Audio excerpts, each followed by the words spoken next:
성경 낭독합니다. 창세기 2장 4절에서 17절 말씀입니다.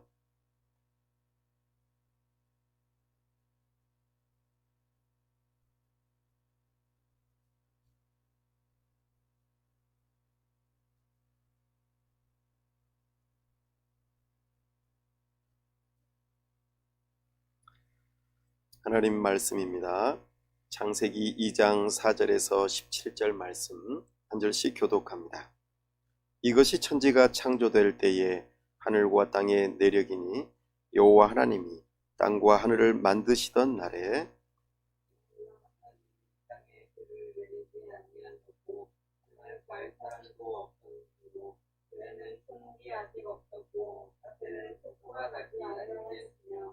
안개만 땅에서 올라와 온 지면을 적셨더라. 여호와 하나님이 땅의 흙으로 사람을 지으시고 생기를 그 코에 불어넣으시니 사람이 생명이 된다. 여호와 하나님이 동방의 에덴에 동산을 창설하시고 그 지으신 사람을 거기 두시니라. 여호와 하나님이 그 땅에서 고기에 아름답고 먹기에 좋은 나무가 나게 하시니 동산 가운데에는 나무와 선악을 알게 하는 나무도 있더라. 강이 에덴에서 흘러나와 동산을 적시고 거기서부터 갈라져 내 근원이 되었으니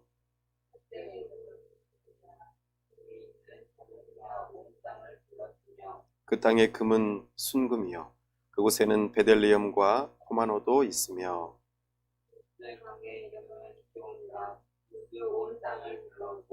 셋째 강의 이름은 히데겔이라. 아수르 동쪽으로 흘렀으며 넷째 강은 유브라데더라.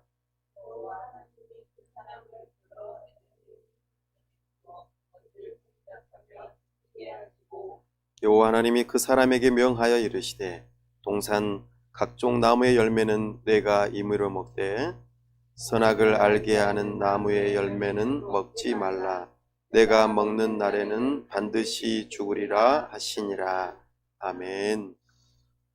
오늘은 걸어서 성경 속으로 5번째 시간으로 성경여행 창세기에 나타난 창조 언약이라는 제목으로 주의 말씀을 선포합니다.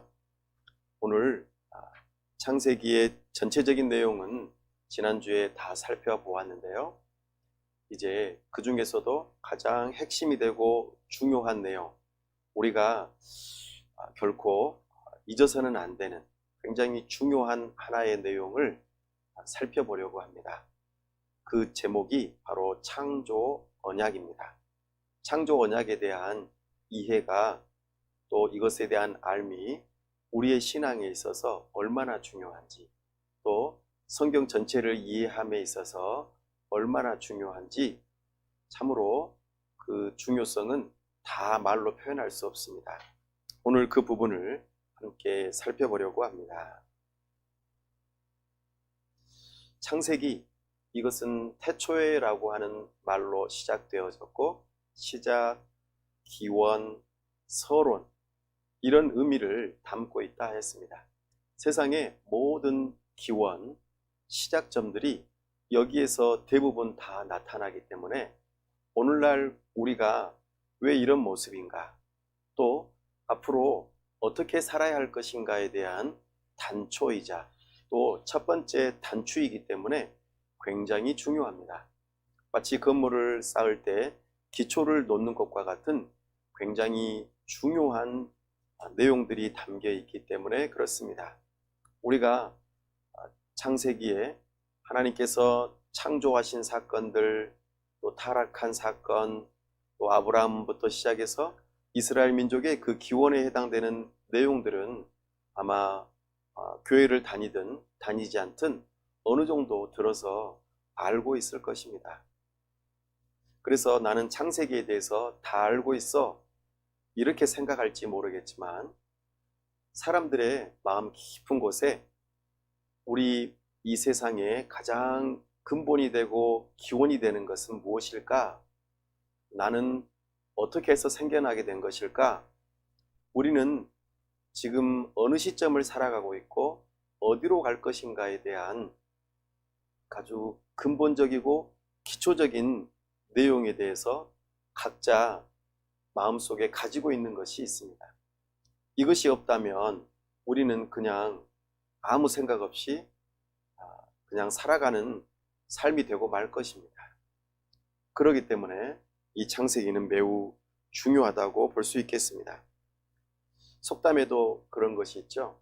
첫 단추를 잘 이렇게 끼워야 그 다음에 흐트러지지 않고 쭉 이어간다 하는 것입니다. 건물의 기초가 탄탄하게, 그리고 어떤 건물을 짓느냐에 따라서 그 기초가 굉장히 중요하다는 것을 우리는 기억해야 합니다. 이 세상에 살아가는 사람들은 우리 인류의 기원, 온 세상의 기원이 어디에서부터 시작되었을까? 이것에 대해서 다양한 생각, 그리고 다양한 도전을 받고 있습니다. 그런 생각들로부터 우리는 어떤 것을 선택할 것인가? 이것이 굉장히 중요합니다.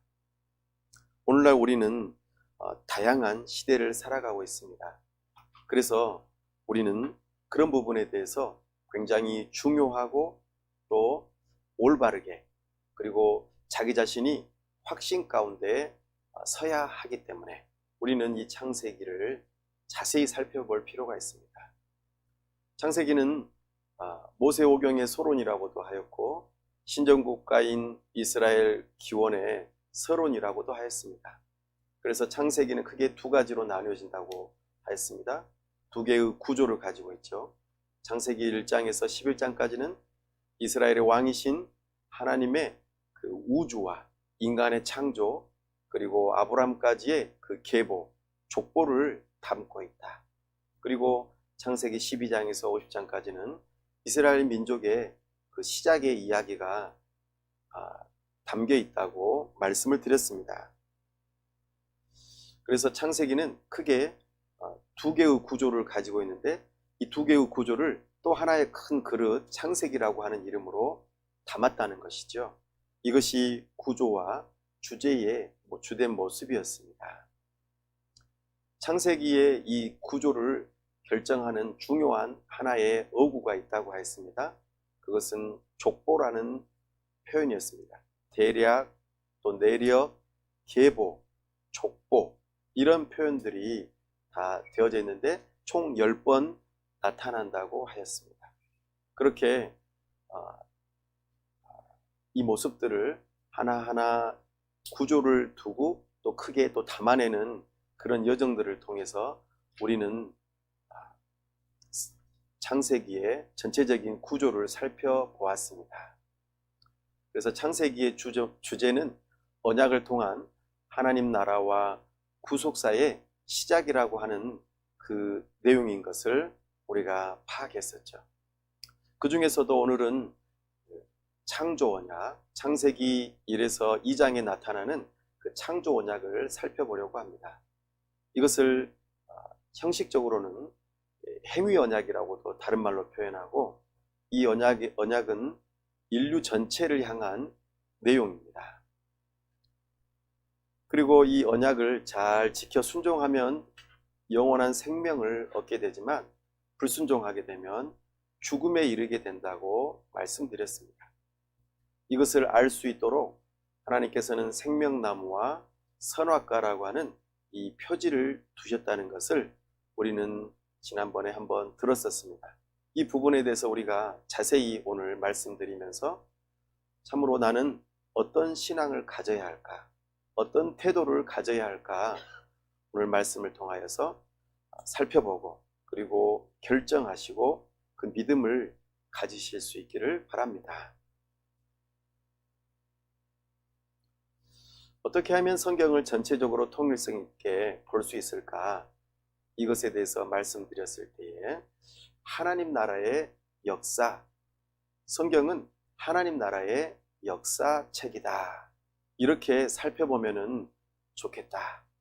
그리고 이 개념을 가지고 성경을 바라볼 때에 우리가 통일된 시각으로 하나님의 말씀을 볼 수 있다 하였습니다.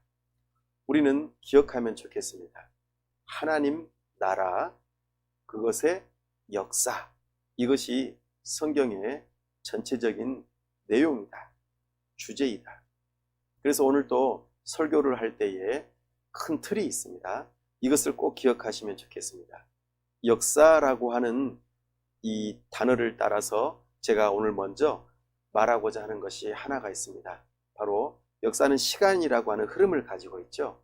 그래서 오늘 본문에서 나타나는 시간이 어느 시간대에 있는가, 이것을 우리가 염두에 두고 하나 들으셨으면 좋겠습니다. 그리고 또 하나는 나라입니다. 하나님의 나라이죠. 나라라고 하는 것은 크게 세 가지의 요소를 가지고 있다고 말씀드렸습니다. 무엇입니까? 바로 첫 번째로 주권입니다. 그리고 두 번째로 땅이 있고요. 영토죠. 그리고 세 번째로는 백성입니다. 이 나라라고 하는 세 가지의 요소를 따라서 우리가 오늘 설교를 들으시게 될 것입니다. 그래서 역사에 대한 시간, 그리고 주권, 그리고 영토, 그리고 거기에 사는 백성, 이렇게 중요한 네 가지의 요소를 살펴보면서 창조 언약이 어떻게 드러나고 있는지, 오늘 이 설교 가운데에서 이것을 들어보시고 참으로 하나님 나라의 역사가 어떻게 시작되었는지 이것을 발견할 수 있다면 참으로 성경을 전체적으로 볼 수 있는 눈이 생기게 될 것입니다.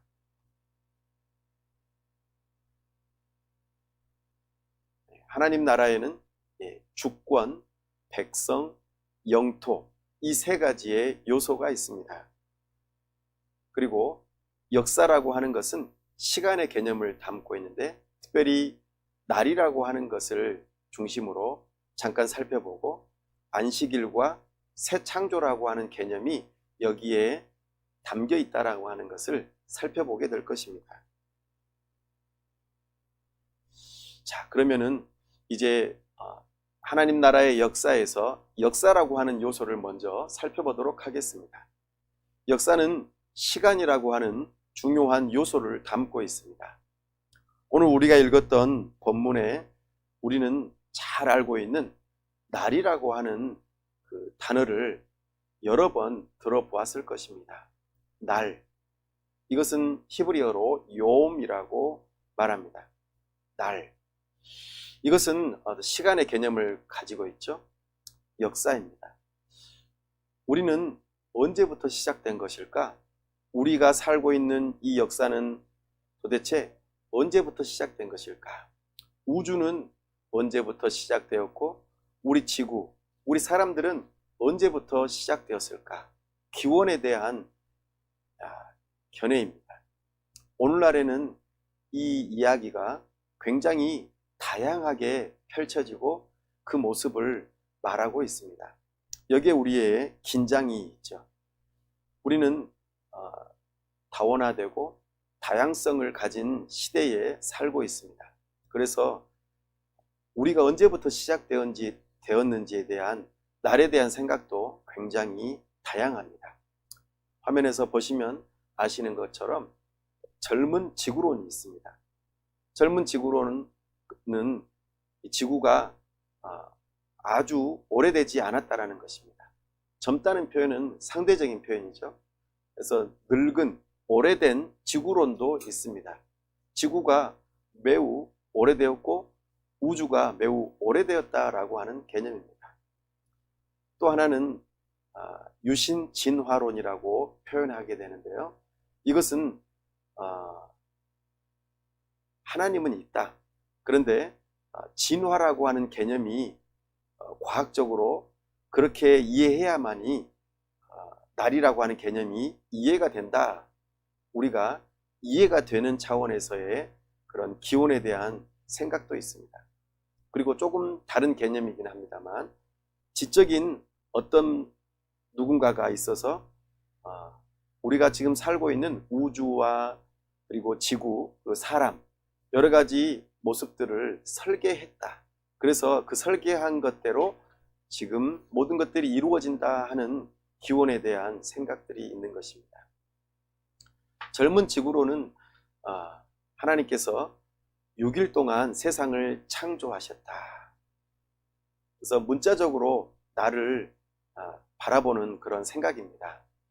그래서 우리가 지금 서기 2021년에 살고 있습니다 라고 하는 이 달력을 생각해 볼 때에 우리는 이 지구가 또 우주가 지금으로부터 그러니까 한 6,000년 또는 그 이상 한 6,000년에서 10,000년 그 사이에 이루어져 있는 이것이 우리의 기원이다 라고 하는 그런 견해입니다. 이제 우리가 또 제가 그렇게 믿고 그렇게 따르는 견해이기도 합니다. 이것이 젊은 지구론에 해당되는 기원에 대한 하나의 견해입니다. 또 하나는 이제 오래된 늙은 지구론인데요. 이것은 그렇지 않다. 어떻게 그럴 수가 있느냐라고 하는 견해입니다. 지구는 이것은 좀 이제 현대 과학이 발전되면서 연대가 계속 이제 바뀌어지고 있는데 최근에 여기서 주장하고 있는 우주의 기원은 우주는 약 139억 년 전에 만들어졌다. 그리고 지구는 그 가운데서 45억 년 전에 만들어졌다. 또 이렇게 있어졌다. 이렇게 주장하는 이론입니다. 이것은 현대 물리학에서 주장하는 것입니다.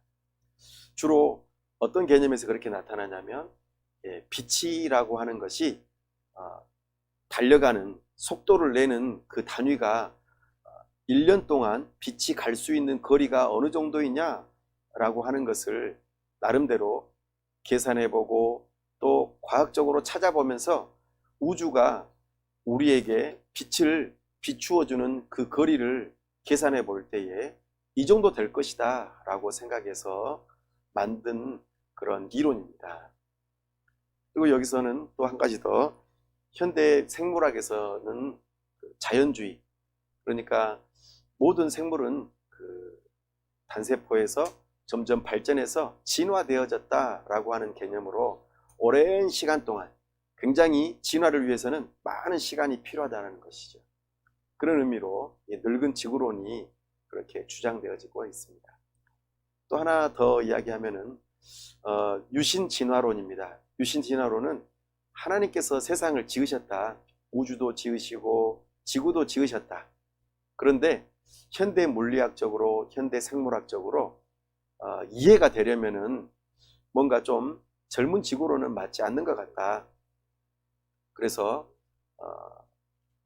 현대 물리학적으로 또 현대 생물학적으로 뭔가 말이 맞게 되려면은 하나님께서 지으신 첫째 날과 둘째 날 사이에 간격이 있어서 그 간격 사이에는 우리가 알 수 없는 굉장히 많은 시간이 흘러갔을 것이 틀림없다. 또는 다른 날이라고 하는 것은 하루가 하나님께서는 1000년에 해당된다고 하는데 이 6일이라고 하는 것은 더 많은 시간을 필요로 할 것이다 라고 생각하는 것입니다. 그래서 하나님께서 계시긴 계시는데 우리가 좀 합리적으로 맞으려면 진화론도 같이 겸해서 생각을 해야 한다라고 주장하는 바입니다. 굉장히 다양한 기원에 대한 생각들이 있죠. 여러분들은 어떻게 생각하십니까? 우리는 뭔가 이런 생각들에 있어서 한 가지를 선택해야 될지 모르겠습니다. 그리고 그것에 대해서 어떤 이론이 필요하겠죠. 우리는 교회 안에서는 그동안 이제 젊은 지구론, 그러니까 하나님께서 6일 동안 세상을 창조하셨고 그래서 우리의 역사적인 시간은 약 6,000년, 그러니까 오늘 읽었던 본문은 예수님 오시기 4,000년 그 이전의 시간이다. 그 정도의 시간으로 우리는 알고 믿었습니다. 그런데 오늘날 이렇게 다양한 생각들이 있다 보니까 교회에서는 이런 부분에 대해서 그냥 말 못하게 막거나 또는 전혀 또 학교에서 배우는 것과는 다르게 살아가는 그런 모습이 있어 괴리감이 느껴질지 모르겠습니다.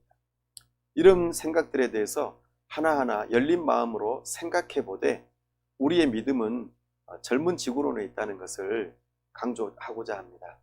왜 그러한가? 이런 부분에 있어서 충분히 고려하고 고민하고 그러는 가운데에 확신에 거한다면 우리는 더욱더 합리적이고 올바른 믿음을 갖출 수 있을 것입니다. 이런 믿음을 권합니다.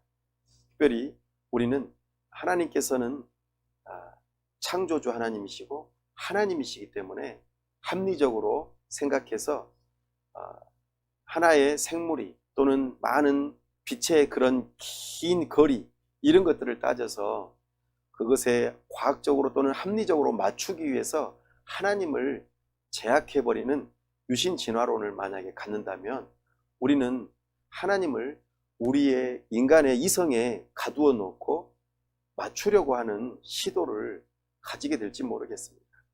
그렇기 때문에 우리는 이런 유신 진화론에 대해서 한번 생각해 보되 좀 더 주의할 필요가 있다라고 생각이 들어집니다. 하나님은 그 어떠한 것도 제약을 받지 않으십니다. 물론 하나님께서는 지으신 질서를 무시하는 분은 아니시지만 그것을 뛰어넘는 초월적인 분이시기 때문에 우리는 충분히 하루만 해도 하나님께서는 모든 것들을 지으실 수 있으신 분이라는 것을 믿어야 할 것입니다.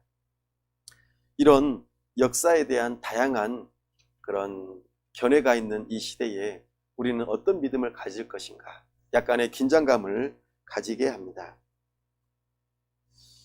우리는 그러면서 날에 대한 이 생각들이 굉장히 중요한 하나의 개념이 여기 담겨 있음을 살펴보고 적용해 볼 수 있습니다. 특별히 하나님께서는 6일 동안 세상을 지으시고 난 다음에 일곱째 날에 쉬셨다라고 하는 것에 대해서 우리의 신앙을 적용해 볼 수 있습니다. 첫 번째로는 기념일로서 적용해 볼 수 있습니다. 오늘 우리가 다루는 본문에서는 창조 기념일로 나타납니다. 이 창조 기념일이 출애굽기 20장에서는 제4계명, 그러니까 안식일로 나타나게 되는 것이죠. 오늘날로 치자면 토요일에 해당되는 날입니다. 근데 또 하나의 기념일이 성경에서는 나타납니다. 바로 구원 기념일입니다. 이것은 똑같은 십계명이지만 신명기 5장에서는 우리를 종되었던 그 애굽에서 구원하여 주신 그 날을 기념하는 날로 안식일을 표현하고 있다 하는 것이죠. 그래서 우리가 이 일곱째 날이라고 하는 이 개념이 굉장히 발전되어지는 개념으로 나타나는 것을 우리가 보게 되어집니다. 또 하나는 이 날이라고 하는 것에서 이 안식일의 그 날이 왜 중요한가? 바로 6일 동안 하나님께서 온 세상을 창조하신 목적이 있다 하는 것이죠. 그래서 6일 동안 하나님께서는 모든 것들을 만드시고 난 다음에 안식하시면서 특별히 하시고 싶으셨던 것이 있으신 겁니다. 바로 하나님께서 지으신 그 사람이 하나님 앞에 나와 특별한 목적을 가지고 만나는 시간을 가지도록 그렇게 하기 위해서 안식일을 정하셨다는 것이죠. 이것이 곧 예배하는 시간인 것입니다. 하나님께서 피곤하셔서 6일 동안 창조하시느라고 사람처럼 피곤하셔서 쉬려고 만드신 날이 아닙니다. 하나님께서는 안식일에도 일하시는 분이십니다. 왜냐하면 하나님께서 만약에 안식일인데 지금 시간이 흘러가지 않게 하고 그러니까 자전이 이루어지지 않고 공전이 이루어지지 않게 만들어 버리신다면 우리는 어떻게 될까요? 살 수 없을 것입니다. 하나님께서 오늘은 쉬어야겠다 하시고 산소를 공급해 주시지 않으면 우리는 죽겠죠? 맞습니다. 하나님께서는 안식일에도 우리를 보존하시기 위해서 일하시는 분이십니다. 창조의 목적이 바로 하나님께서 사람을 만나고 싶으신 것이죠.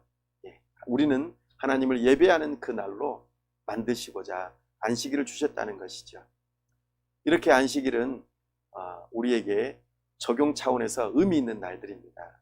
뿐만 아니라 이 안식일은 종말론적인 새 창조를 향하여 가고 있다는 것을 우리로 하여금 보게 합니다. 성경의 그 모든 역사적인 안식일에 대한 역사적인 것들을 쭉 살펴보면은 창조 후에 안식하는 것부터 시작해서 또 여러 가지 절기들이 지어지고 난 다음에 안식하는 것, 그리고 그 안식 다음에 7번째 날 안식뿐만 아니라 8번째 날 안식하는 날들도 계속해서 제정이 되어지는 것을 역사 가운데 살펴볼 수 있습니다. 이것은 하나님께서 7째 날에서 8째 날로 하나님의 안식이 점점 발전되어져 가는 개념이 우리 성경 안에서 보여진다는 것입니다. 그래서 성경에 보면 희년 또 안식년 그때에는 7번째 날에 쉬는 것뿐만 아니라 8째 날에도 함께 쉬어야 한다는 것을 성경에서는 보여주고 있습니다. 특별히 이사야 선지자는 희년을 선포하는 그 메시아가 8째 날을 선포하고, 그래서 영원한 안식, 새로운 창조를 선포하는 분이 올 것이라고 예언하는 모습이 나타납니다. 그렇기 때문에 오늘날 우리는 그 희년을 선포하셨던 메시아를 우리는 예수님으로 믿고 그 예수님의 부활을 기념하고, 또한 희년이 성취됨을 우리는 믿는 믿음으로 주일을 지키고 있습니다. 7째 날에서 8째 날로 그 날의 개념이 더 확장되어지고 발전이 되어진 것이죠. 그래서 우리는 이 8째 날 주일에 새 창조를 완성하는 것을, 그러니까 장차 영원한 안식으로 들어가는 그 날을 바라보고 또 소망하는 그 날로 우리가 주일을 성수하고 있다 하는 것이죠. 그러니 우리는 하나님 나라의 역사, 이 시간을 흘러가는 이 개념 속에서 우리가 8째 날, 7째 날에서 8째 날로 주일을 지키는 것이 굉장한 의미가 있고, 오늘 우리가 하는 이 모든 일들이 장차 우리에게 주어질 새 창조의 영원한 안식으로 가는 중요한 날인 것을 기억하고 주일을 성수하는 데에 우리는 힘쓰는 신앙인이 되어야 할 것입니다. 이것이 역사, 시간을 개념으로 두고 우리가 말씀을 따라서 적용해 볼 수 있는 중요한 개념입니다. 자, 이제는 그 하나님 나라의 역사, 거기에서 하나님 나라의 두 번째 중요한 주권에 대한 내용을 함께 살펴보려고 합니다. 주권은 왕이 주권을 행사합니다. 우리나라는 국민이 주권을 행사하고 그것을 구체적으로 표현하는 것이 헌법에 담겨 있습니다. 성경에서도 하나님 나라의 주권은 왕이신 하나님께 있다. 그래서 성경의 주인공은 하나님이신 것을 우리에게 말씀하고 있습니다. 그것을 주권을 표현한 그 방식이 언약이라 하는 것이죠. 그래서 먼저는 왕이신 하나님에 대해서 살펴보고 설교의 마지막 대목에 가서는 그 왕이신 하나님께서 사람과 어떤 언약을 맺으셨는가, 특별히 창조 언약에 대해서 살펴보면서 우리의 믿음이 뜨거워질 수 있기를 원합니다. 왕이신 하나님, 그 왕이신 하나님께서는 천지를 창조하시고 하나님의 나라를 건설하셨습니다. 그렇기 때문에 창조주 하나님께서는 우리 모든 피조물의 왕이 되시죠. 그래서 그 모습을 창세기 1장에서 자세하게 보여주시면서 하나님은 창조주이십니다. 하나님은 왕이십니다. 이것을 선포하고 있습니다. 잠깐 살펴보면은 하나님께서는 왕으로서 하나님의 나라를 건설하실 때에 처음에 선언하시죠. 창세기 1장을 지나서 이제 1장 1절을 지나서 2절부터 살펴보게 되면 하나님이 이르시되라고 말하는데 7번 말합니다. 하나님께서는 7번 이르시되 하면서 하나님께서 지금 하나님의 나라를 건설하시는 왕이십니다 라고 선언하고 있습니다. 그리고 그 하나님께서 명령하시는 것이죠. 뭐라고 명령하십니까? 무엇이 있으라, 빛이 있으라, 이렇게 있으라고 명령을 7번 하십니다. 이렇게 7번 하시면서 하나님께서는 통치권을 행사하시죠. 왕이시라는 것이죠. 그렇게 하나님의 나라를 건설해 가시는 모습을 우리에게 보여주십니다. 그렇게 했더니 어떻게 됩니까? 실제로 실행이 되는 것이죠. 하나님께서 있으라 하니까 참으로 하나님께서는 명령하신 것에 대해서 실행이 되어지고 그것이 성취가 되는 모습을 우리는 창세기 1장에서 살펴볼 수 있었습니다. 하나님께서는 만드시고 나누시고 하는 이런 실행의 모습들을 보이시고 그렇게 되니까 무엇이 있더라 하면서 성취하는 모습이 계속해서 나타나는 것이죠. 그리고 하나님께서는 궁창을 향하여서 땅을 향하여서 인간을 향하여서 무언가 명령을 하십니다. 이렇게 하나님께서는 법을 세우시고 그 일들이 이루어질 수 있도록 그렇게 왕으로서의 그 면모를 다 보여주시는 것이죠. 그리고 왕이 이 모든 것들을 실행하시고 난 다음에 뭐라고 평가하십니까? 보시기에 좋았더라. 보시기에 심히 좋았더라. 이렇게 평가하시면서 하나님께서 세우신 그 법에 대해서 또 통치하신 그것에 대해서 평가하시는 사법적인 그런 권한을 드러내 보이시면서 참으로 하나님은 왕이시구나, 주권을 행사하고 계시구나 라는 것을 우리에게 보여주십니다. 그리고 결정적으로 왕으로서의 중요한 면모를 또 하나 보여주시는데 그것이 무엇입니까?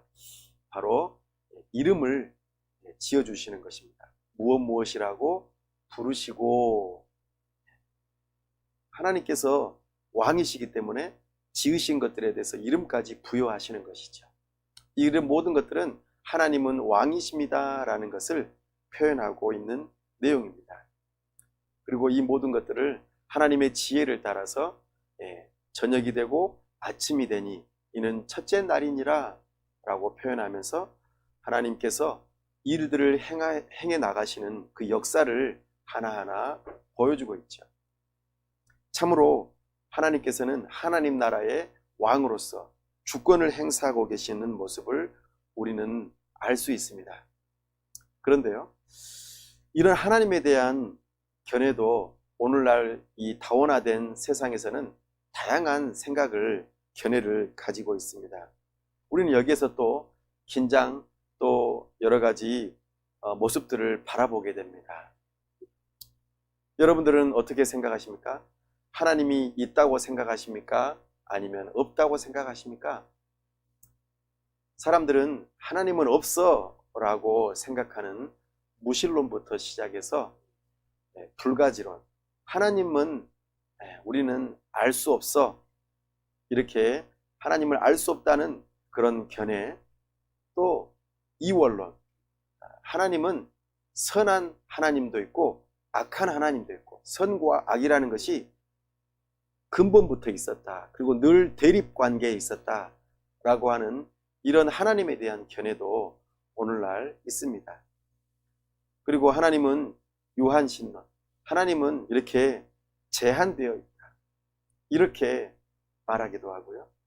또 하나님은 없다, 그리고 온 세상은 단세포 동물부터 시작해서 점차적으로 진화되어서 오늘날 이렇게 우리가 발전되어진 모습으로 진화되었다, 우리는 더 앞으로 좋은 모습으로 발전되어질 것이다 라고 그렇게 생각하는, 하나님이 없다라고 하는 견해에서 발전되어진 개념으로 이렇게 나타나고 있습니다. 또 인본주의로서 모든 도덕적인 윤리적인 판단의 기준은 하나님이 아니라 사람에게 있다, 사람이 모든 도덕적인 판단의 기준이 된다, 가장 기준이 되는 사람이 제일 중요하다, 그래서 사람이 하나님이라는 것이죠. 이런 인본주의가 또 세상 가운데에 하나님에 대한 견해로 하나 자리 잡고 있습니다. 유물론, 하나님은 없어, 그리고 무기물이 유기물로 바뀌어가는 그런 과정에서, 그래서 세상에 근본되는 것은 물질이고 거기에 담겨 있는 에너지가 모든 것의 기원이야. 그러니까 하나님은 없어. 또 물질이 중요하고 또 에너지가 중요해. 이렇게 생각하는 유물론도 있습니다. 범신론. 세상의 모든 것들 안에는 신이 담겨 있어. 그래서 사람도 신이 될 수 있고 나무도 신이 될 수 있고 바위도 신이 될 수 있고 하늘에 있는 모든 것들도 또 물속에 있는 모든 것들도 땅속에 있는 모든 것들도 신이 될 수 있다고 하는 이런 생각도 가지고 있습니다. 또 신은 여러 개가 될 수 있어. 다신론, 또 일신론. 신은 아니야. 딱 하나만이 존재해. 그래서 유일한 신을 우리는 따라야 해. 그게 그 이름이 알라이기도 하고 또 여호와이기도 하고 하면서 나름대로 그 신은 하나뿐이다. 이렇게 말하는 견해들이 굉장히 다양한 시대에 우리는 살고 있습니다. 사랑하는 여러분, 하나님 나라의 그 하나님, 창조주이신 그 하나님, 왕권을 가지신 그 하나님에 대한 견해가 이렇게 다양하게 많이 있는데요. 여러분들은 어떤 하나님을 알고 계시고 믿고 계십니까? 우리는 하나님에 대한 이 믿음을 올바르게 가질 필요가 있습니다. 오늘 성경에서는 계시하고 있습니다. 하나님은 창조주 하나님이시다. 하나님은 계신다. 그리고 하나님은 창조를 통하여서 당신을 드러내 보여주셨다. 하나님을 알 수 없는 것이 아니라 알 수 있도록 성경을 통하여서 또 창조된 모든 것들을 바라보면서 알 수 있다. 그렇게 성경에서는 말하고 있습니다. 성경은 하나님께서 삼위로 계시되 한 하나님이시라고 말씀하고 있습니다. 이 모든 우주의 기원이자 또 지구의 기원이시고 그리고 우리 사람의 기원이 되시는 분은 하나님이 한 분이시다. 삼일체 하나님이 우리가 믿어야 할 하나님이라고 성경에서는 계시하고 있습니다. 이런 하나님을 알고 믿을 수 있기를 바랍니다. 이런 하나님에 대한 믿음이 우리를 삶을 살아가는 데 있어서 내가 어떤 존재인지를 더 분명하게 하고 어떻게 살아야 할지를 알게 해주기 때문에 하나님에 대한 이 믿음은 또 견해는 매우 중요합니다. 이제 세 번째 이야기를 하려고 합니다. 하나님 나라의 중요한 요소 가운데 하나인 영토에 대한 이야기입니다. 하나님께서는 하나님의 나라를 지으실 때에 영토를 지으셨습니다.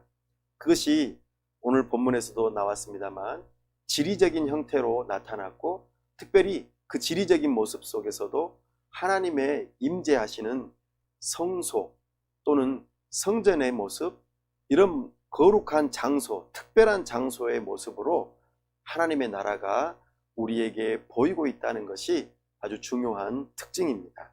이것을 우리가 잘 이해해 볼 때 하나님의 나라를 우리가 알 수 있습니다. 우주는 하나님의 성소입니다. 사실 하나님께서는 우주를 필요로 하시지 않으셨죠. 그러나 하나님께서는 특별히 온 우주를 창조하시고 그 우주 가운데 거하시고자 하나님의 거하시는 성소로 만드시고자 우주를 지으셨다는 것을 우리는 알 필요가 있습니다.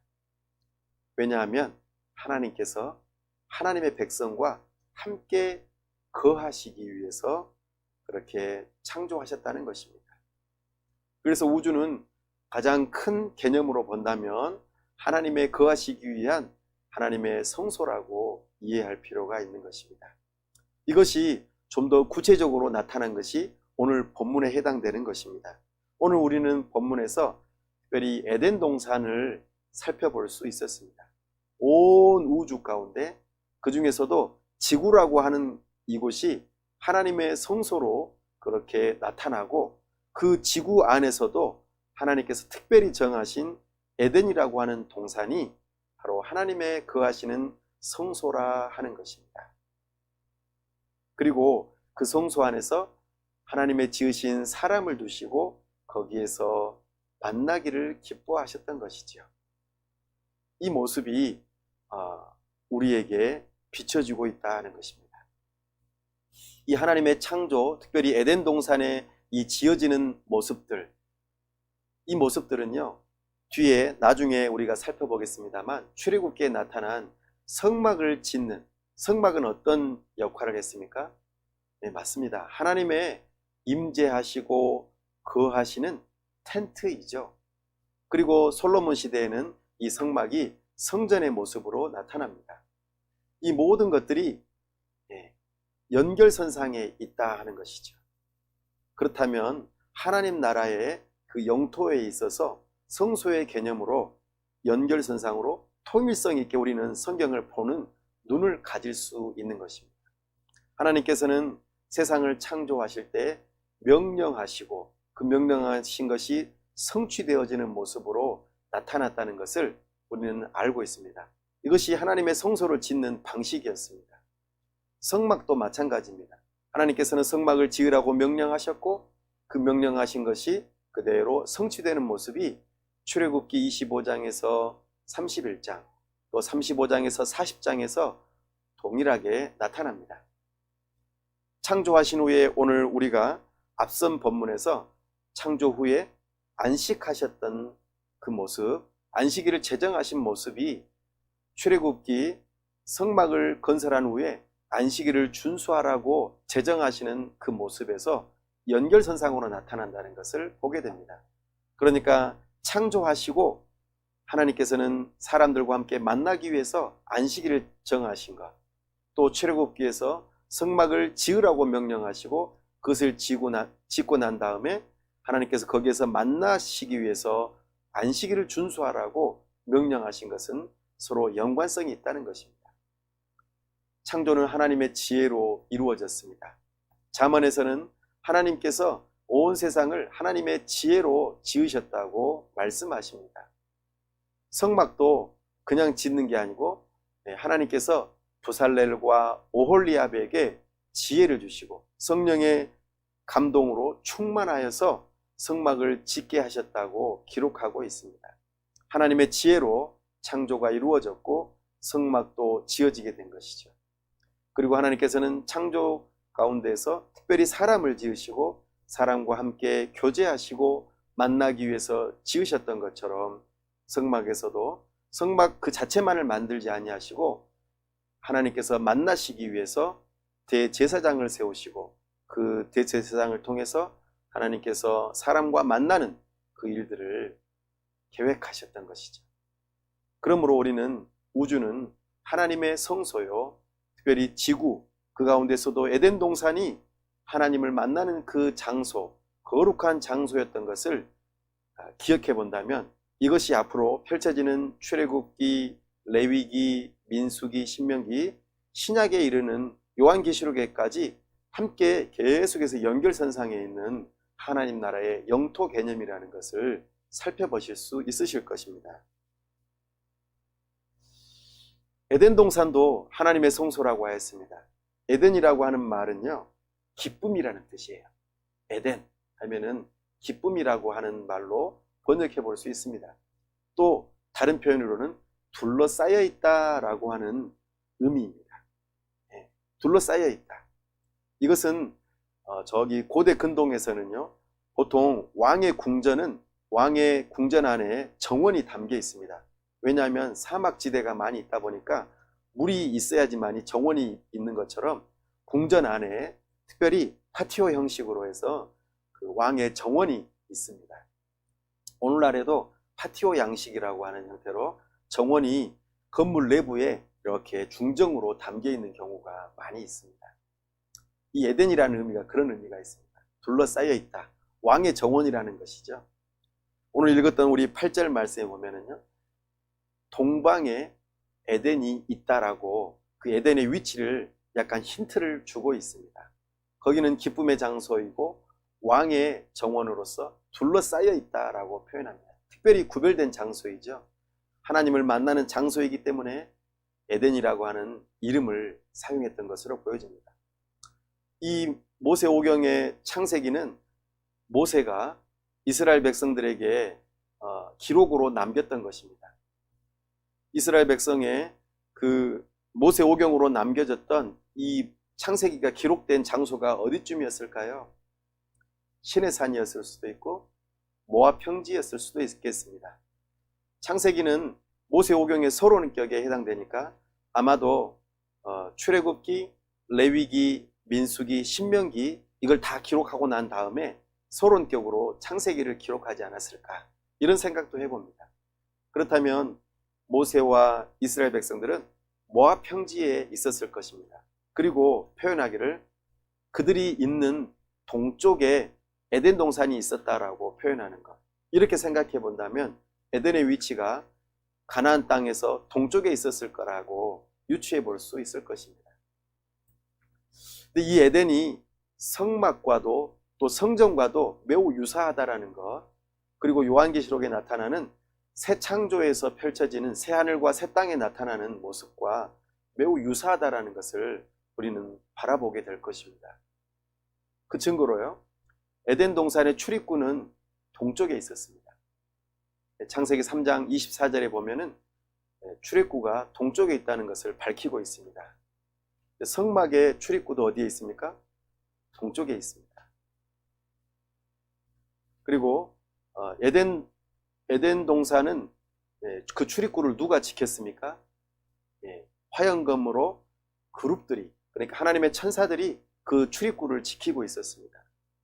성막의 출입구도 마찬가지입니다. 성막 중에서도 성소 중에서도 지성소는 이렇게 휘장으로 가려져 있고 그 휘장 안에 언약궤 위에 그룹들이 둘이 서로 마주보면서 지키고 있습니다.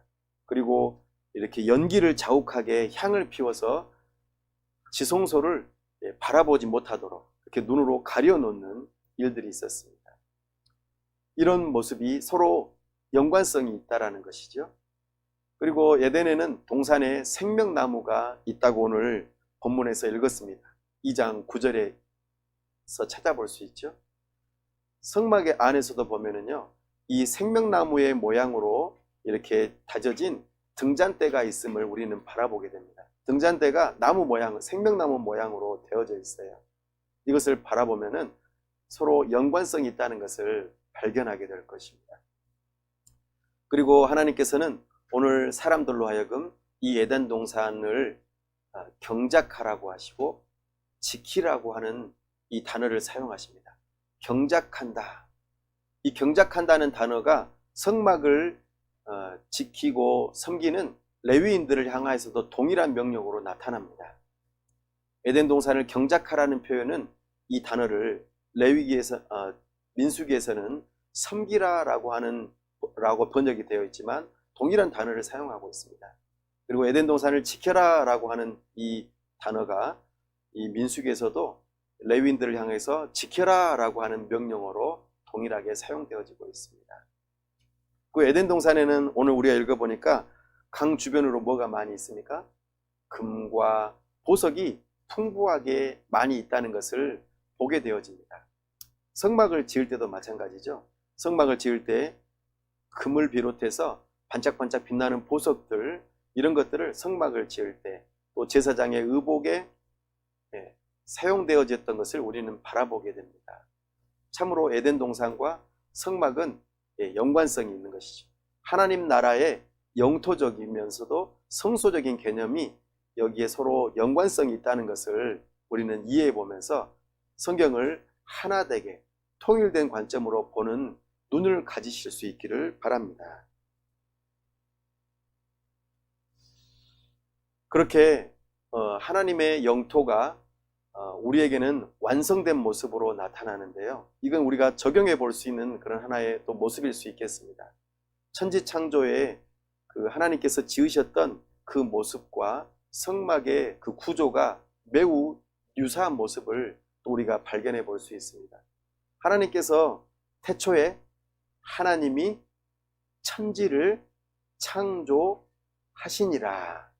함께 해볼까요? 태초에 하나님이 천지를 창조하시니라. 이때의 천지라고 하는 이 표현이요, 천이라고 하는 것은 하늘들을 의미합니다. 우리 한국어로는 천이라고 해서 하늘이 하나만 있는 것처럼 보이지만 영어 성경이나 또 히브리어 원어 성경에 보면은 하늘들과 그리고 땅이라고 표현하고 있습니다. 하늘들이라고 하면은 하늘이 하나만 있다는 뜻이 아니겠죠? 천자문에도 이런 것이 나타납니다. 천자문에 보면은 천지현화. 천자문에 보면은요, 하늘은 검고 땅은 누렇다 이렇게 표현하고 있습니다. 근데 하늘이 검습니까? 하늘이 왜 검을까요? 천자문에서는 굉장히 깊은 의미를 하늘에 부여했습니다. 하늘은 눈에 보이는 파란 하늘만 있는 것이 아니라 눈에 보이지 않는 하늘도 있다라고 하는 것입니다. 우리 육안으로 볼 수 없는 하늘도 있죠. 그렇지만 그 이상의 눈에 보이지 않는 하늘이 있다는 것을 말하고 있습니다. 성경에서는 이것을 하늘 보좌라고 표현합니다. 하나님의 임재하시는 보이지 않는 하늘 보좌가 있다는 것입니다. 이것이 창조 가운데에 드러난 하나의 모습입니다. 하나님의 임재하시는 영역이죠. 이것을 성막에서는 사람들이 일반적으로 볼 수 없는 지성소라고 하는 것으로 영역을 구분해 놓았습니다. 뿐만 아니라 눈에 보이는 하늘도 있습니다. 물 위에 궁창이라고 우리가 보통 표현하는 것입니다. 이것은 성막에서 눈에 보이는, 사람이 볼 수 있는 보이는 성소가 여기에 해당되는 것입니다. 우리는 보이는 하늘, 이렇게 대기권을 말하기도 하지만 성경에서는 대기권에서 낮에는 해가 보이겠죠. 또 때로는 달도 보이기도 합니다. 근데 밤에는 어떤 것이 보이냐면은 수성, 금성, 화성, 목성, 토성. 그러니까 총 해, 달, 수, 금, 화, 목, 토 7개의 빛나는 것이 있다라고 표현하고 있습니다. 보이는 하늘에는 이것을 성막에서는 7개의 가지로 뻗은 등잔으로 표현했습니다. 이런 식으로 서로 연관성이 있음을 우리에게 보여주고 있습니다. 또 세 번째로 땅과 바다가 있다라고 말합니다. 이게 하나님의 영토의 구분입니다. 세 번째 구분입니다. 하나님께서 지으신 땅과 바다가 있죠. 이런 것처럼 성막에도요, 바깥 뜰이 있고 거기에 물두멍이 있습니다. 손을 씻는 물두멍이 있는데 이 물두멍을 솔로몬은 뭐라고 표현했냐면 바다라고 표현했습니다. 얌이라고 합니다. 얌. 이것이 창조와 성막을 서로 연결시켜 보면서 하나님의 영토가 어떤 구조를 가지고 있는지 우리로 하여금 발견하게 하는 통일성 있는 지혜들입니다. 이렇게 하나님께서는 하나님의 나라를, 주권을 가지고 영토를 지어 가시면서 그 안에 아주 중요한 하나님의 백성을 지으시는 모습을 우리에게 보여줍니다. 하나님 나라의 중요한 요소 하나가 바로 백성이죠. 이 백성은 교회라고 표현해 볼 수도 있고 세상이라고도 표현해 볼 수 있겠습니다. 특별히 오늘은 이 구분이 명확하지는 않지만 특별히 하나님 나라의 백성, 특별히 나타난 아담에 대한 내용을 살펴볼 수 있습니다. 이 아담에 대한 내용도요, 오늘날 다원화된 시대에는 다양한 견해를 가지고 있습니다. 아담이 진짜로 있었을까? 아니면 없었을까? 이렇게 생각하는 사람들이 오늘날에 너무 많다는 것입니다. 아담이 진짜 있었을까? 아니야, 그냥 상징적인 인물일 거야. 그리고 그냥 단세포 동물에서 발전되어져서 오늘날 이렇게 사람이 된 것이니까 역사적인 아담은 없어, 이렇게 주장하는 사람들도 있습니다. 근데 역사적인 아담은 있었을 거야. 근데 시간만 좀 길었을 뿐일 거야 라고 생각하는 다양한 그런 생각들이 있습니다. 사랑하는 여러분, 여러분들은 어떤 생각을 가지고 있습니까? 하나님 나라의 백성으로 아담이 있었을까요? 우리는 성경에서 말하는 바대로 아담이 있다고 믿습니다. 왜냐하면 하나님께서 말씀하시기 때문이죠. 그리고 이 하나님께서는 하나님의 백성과 언약을 맺었기 때문에 하나님의 백성이 반드시 있어야만 하는 것입니다. 그렇지 않다면 성경은 사실 허구에 빠질 수가 있습니다. 신화에 불과할 수밖에 없는 것이죠. 역사적인 아담은 있습니다. 근데 여러 가지 이 부분에 있어서도 다양한 견해가 있다는 것을 우리는 이해하고, 또 그런 긴장감이 있을 때 우리는 그런 사람들을 만나면 어떻게 대해야 할까요? 나하고 다른 생각을 가지고 있다고 무조건 쳐내야 할까요? 우리는 열린 마음을 가지고 그들과 대화할 필요가 있을 것입니다. 물론 쉽지는 않겠죠. 그러면서도 우리가 믿고 있는 바를 더욱더 견고하게 하고, 그리고 더 분명하게 하려면은 대화를 하고, 그리고 내가 믿는 바들을 확실히 할 필요가 있을 것입니다. 아담은 역사적인 인물로 실제로 존재했다, 이런 믿음을 가지기 위해서 말이죠. 하나님께서는 이 아담을 하나님의 백성으로 지으시되 어떻게 지으셨는가? 성경에서는 아담과 하와를 제사장이요 왕으로 지으시고 부르셨다고 말씀하고 있습니다. 하나님께서는 온 세상을 나라로 지으시고 대리왕으로, 분봉왕으로 이 아담과 하와를 세우시고 그들로 하여금 대리 통치하도록 하나님의 형상으로 지으셨다고 말씀하고 있습니다. 고대 근동의 왕들은 신의 형상을 지녔다라고 하는 기록들이 많이 있습니다. 이 창세기 1장에서는 사람들을 향하여서 하나님께서, 삼위일체 하나님께서 이 사람을 짓고 그들로 하여금 다스리게 하자라고 하셨고, 그들에게 왕권을 위임하시면서 다스리라고 명령하셨습니다. 그렇게 구체적으로 생육하고 번성하여 땅에 충만하라고 하는 명령을 주시고 그 일들을 실행할 수 있도록 왕의 능력을 주시는 것이죠.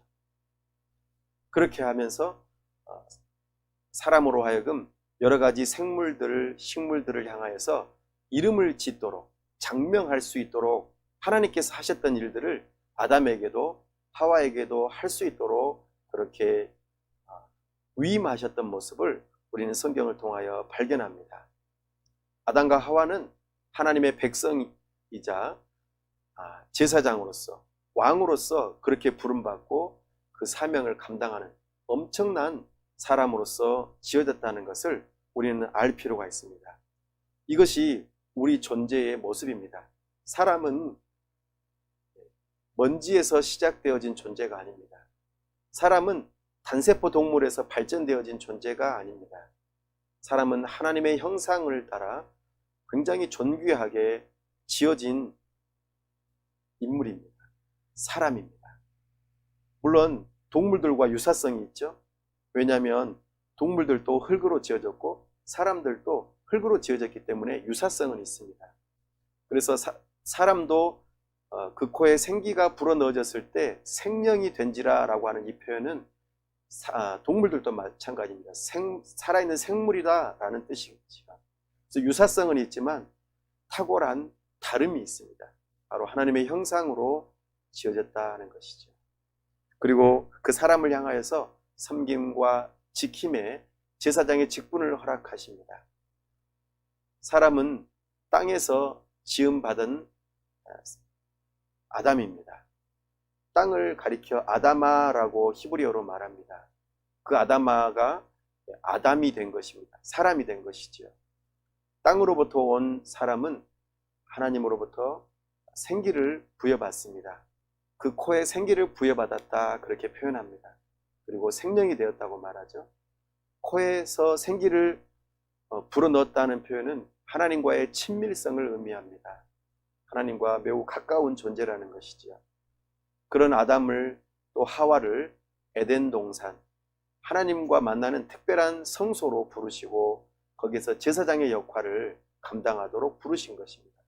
제사장은 경작하는 일, 곧 섬기는 일을 하고 그리고 그 성소를 지키는 일을, 사명을 감당해야 합니다. 그래서 다음번에 나누겠습니다만 에덴 동산 안에 뱀이 들어오도록 그리고 유혹을 받도록 하는 그 일에 있어서 지키는 사명을 감당했어야 되는데 이 일을 감당을 못했습니다. 이런 하나님의 부르심을 따라서 사람은 굉장히 왕으로서의 부름을 받고 그 사명을 감당하도록 부름받았다라는 것을 기억하십시오. 이것이 오늘날 우리가 살아가는 사람의 어떤 사명입니다. 그래서 우리는 하나님께서 지으신 모든 피조물들을 이해하기 위해서 공부할 필요가 있는 것입니다. 물론 사람의 관심사에 따라서 달란트에 따라서 다양한 관심사가 나누어질 수 있겠죠. 그러나 여러 가지 분야별로 자기 자신이 공부하고 이해하면서 그것들을 잘 다스리려면, 통치하려면, 왕으로서 그 일들을 잘 감당하려면 공부를 열심히 하고 또 그 일들을 성실하게 감당해야 하는 것입니다. 이것이 왕으로서 부름받은 사람의 중요한 적용점입니다. 뿐만 아니라 하나님께서 지으신 것을 평가하신 것처럼 자기 자신이 이해하고 그리고 그 일들을 실행한 다음에 평가해 볼 필요가 있습니다. 내가 이것을 잘했는지 못했는지 평가하고 더 발전시켜 가면서 하나님께서 주신 사명을 잘 감당하는 것, 이것이 사람으로서 부름받은 중요한 하나의 일이라고 말할 수 있는 것입니다. 그리고 더 중요한 것 하나가 더 있죠. 제사장으로서 하나님과의 만남을 힘쓰는 것, 경건에 힘쓰는 이 일이 사람으로서 부르신 그 부름의 중요한 사명입니다. 이 일을 하도록 가정의 가장을 세우시고 또한 사람으로 우리를 부르셨다는 것을 기억하시기 바랍니다.